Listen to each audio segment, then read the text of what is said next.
coming from 6 inches behind his head. For a second, John remembered an episode of Mythbusters he had seen before being arrested, before coming here, where they tested to see if someone could sneeze with his eyes open. And yep, he never saw the end. There was a sick, wet thud, a horrible ripping sound, and a scream that ended too quickly. John didn't even have a chance to turn around and look over. Hello everybody, I'm the Rubber. Today, we bring you a SCP Foundation EUCLID class object, SCP-173. SCP-173 is animate and extremely hostile. It moved to the SCP Foundation in 1993, but its origins are unknown to this day. SCP-173 is constructed from concrete and rebar with traces of Krylon brand spray paint. SCP-173 is completely still while in an organism's field of vision, only moving when it isn't being watched, even if the observer simply blinks or barely looks off the object. Just when the observer blinks, SCP-173 will make a grindstone sound and move forward a short distance quickly. Despite the fact that it is a statue, SCP-173 can move fast enough to travel several feet in the time it takes for the human eye to reopen after blinking. It can literally move faster than the blink of an eye. It will advance towards its target until it is in range, then snaps its victim's neck. Object is reported to attack by snapping the neck at the base of the skull, or by strangulation.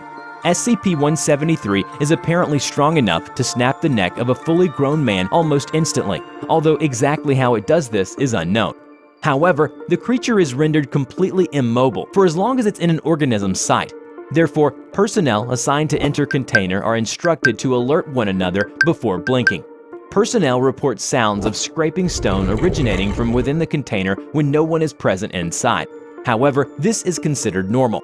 The reddish-brown substance on the floor is a combination of feces and blood, but so far, the source of these materials is still unknown.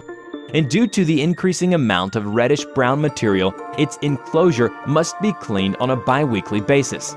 Being constructed of concrete and rebar, SCP-173 is incredibly durable, able to hold itself in a fight against SCP-682. SCP-682 is a massive reptilian beast with almost unlimited regenerative powers that is widely considered the most adaptive and durable SCP the Foundation contains. If you want to know more about SCP-682, you can click on this video in the upper right corner. Back to 173. So the Foundation personnel arranged a battle with 682 in order to test the durability of 173. And from that day on, it inspires great fear in 682.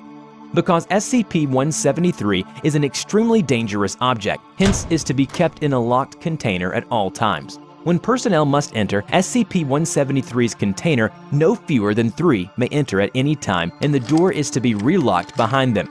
At all times, 2 persons must maintain direct eye contact with SCP-173 until all personnel have vacated and relocked the container. And now, probably the scariest thing is that 173 seems to have started its reproduction. Here's one of the recordings of personnel's in 173's containment. "What are you looking at?" John Avery, presently known as D-5933, shouted at the other D-Class personnel in the cell. "SCP-173, what are you looking at?" came the reply. This worried John, as he was staring intently at SCP-173, and the other D-Class personnel was standing behind John, facing the other direction. Then, John heard the worst sound any human being had ever heard, a sneeze, coming from 6 inches behind his head.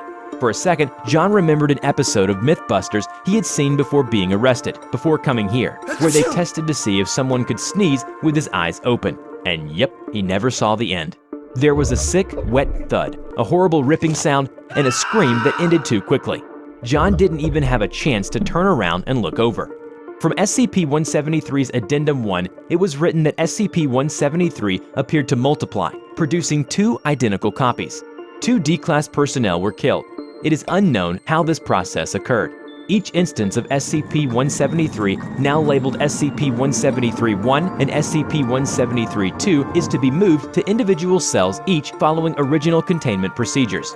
In Addendum 2, it was noted down that a second multiplication event occurred. SCP-173-1 through 4 are to be each contained as per original containment procedures. Objects reclassed as Keter.